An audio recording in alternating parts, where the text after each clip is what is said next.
Voisa pati chuta panate ka munchale kuno bidu e pati janasa e pati sina pati ting kima mai khamna ne zohan bonga changthum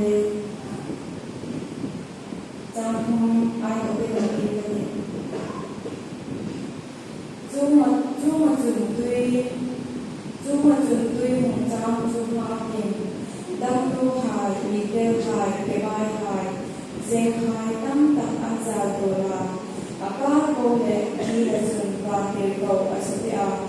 tuy cho sự phồn và nhìn tu không kỳ ấm đã là để không hai sen tuy phồn chỉ vào là rất tập trung ăn đâm về các xia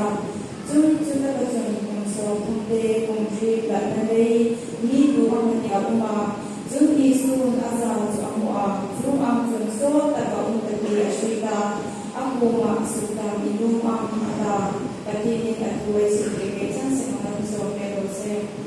và thì ăn luôn là cái này và cuối tập thì chủ đề giáo và nam ni thời gian thì đang qua thì một câu là đi hin sa em đang làm đang làm một cái câu đưa thì đầu tư anh được sẽ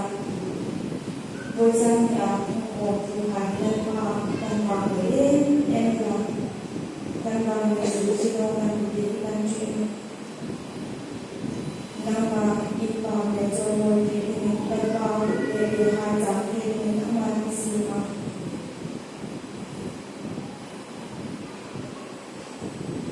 đang làm ít vào thì mình ấm à kia thì mình đang vào ngồi hai bên trong thì mình đi gì mà thì có một ngày thì tôi ra thì đâu đi của mình làm gì nên itu akan sekarang berdasar dengan orang sehingga kita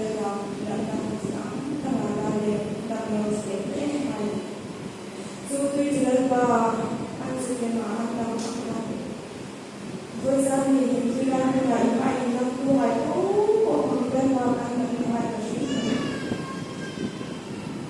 dan Ajensulan pa fasong kaya sa tutunta. Ajensulan pa nule pagkala na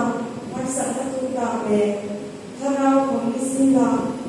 sa kanile dangon. Bersani lalpa tatsarang takapong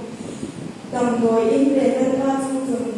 Doktor Hayo Maratang takapong daw magkakapang ilele bersani lalpa. Nangisi nama berdasar reforma. Ibu mat Tuhan sembahkan sambil ikut sani dan ikut sadar Tuhan dan isi diri kita ini. Lepas menguatkan cinta itu dengan kuasa.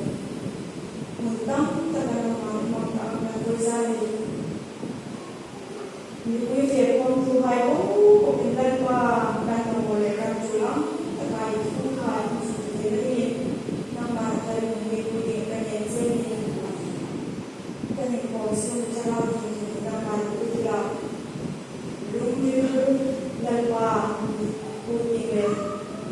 thì ta làm làm việc để nhiều lắm ta có là năm bà ta hài ta hái vì về đây thì thu lên là ta là một sản mình cũng hai bulan setahun lepas kaji Tuhan berusaha dalam mencuri begini program pada hasil Tuhan kesihatan berusaha setahun lepas kita dalam mencuri begini je ini merujuk